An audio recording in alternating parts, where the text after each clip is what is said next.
Hi, this is Victoria Campisi with 1851 Franchise, and today I'm here with Paul Segreto of Acceler8Success Group. Thank you so much for joining us today, Paul. Well, thank you. I really appreciate it.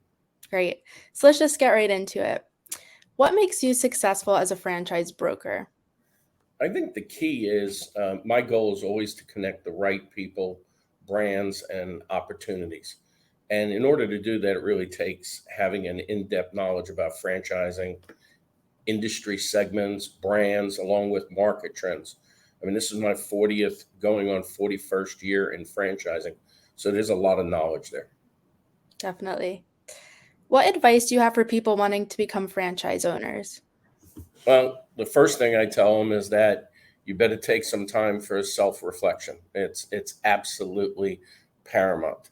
They have to take time to assess their skills, their interests, their financial capabilities, and more than anything else, really take a long, hard look at their tolerance for risk. Because when you're starting any type of business, you have to realize there is risk.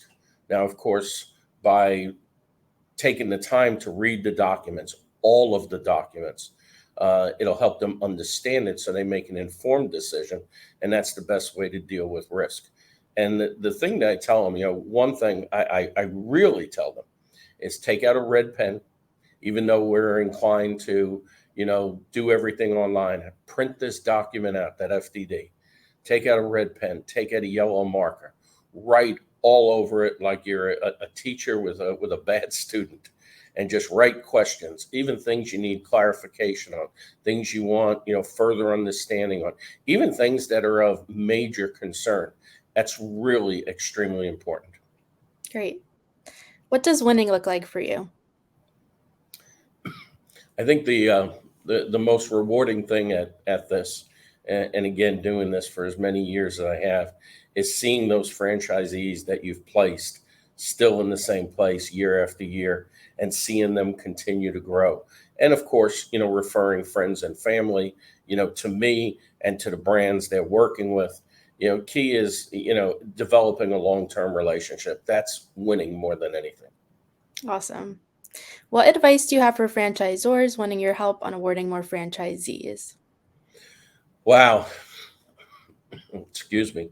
Um, I think more important, it's communications, streamlining the processes so that everybody understands it, and ensuring that smooth transition from the broker to the franchise development person, and making sure that they remain in constant communications, making it seamless that the candidate doesn't feel like there's a change or being handed off.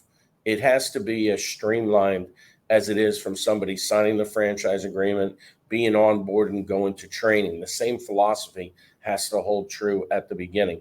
And too many times, the broker is left in the dark, and they don't know if it's progressing along. And then when they follow up with their candidate, their client that they're working with, the client immediately feels a disconnect.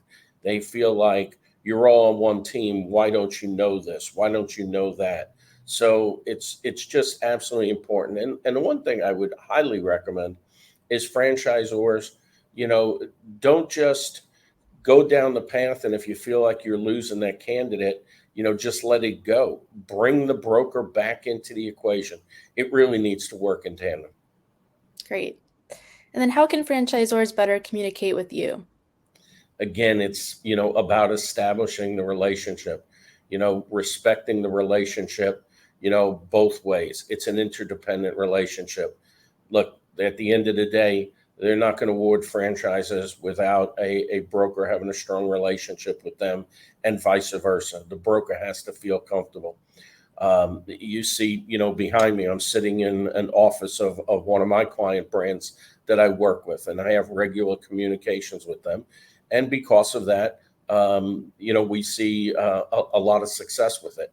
And I try to do that with as many of my franchise clients as possible. Let them see me see them, and be able to talk together and feel like I'm part of their team.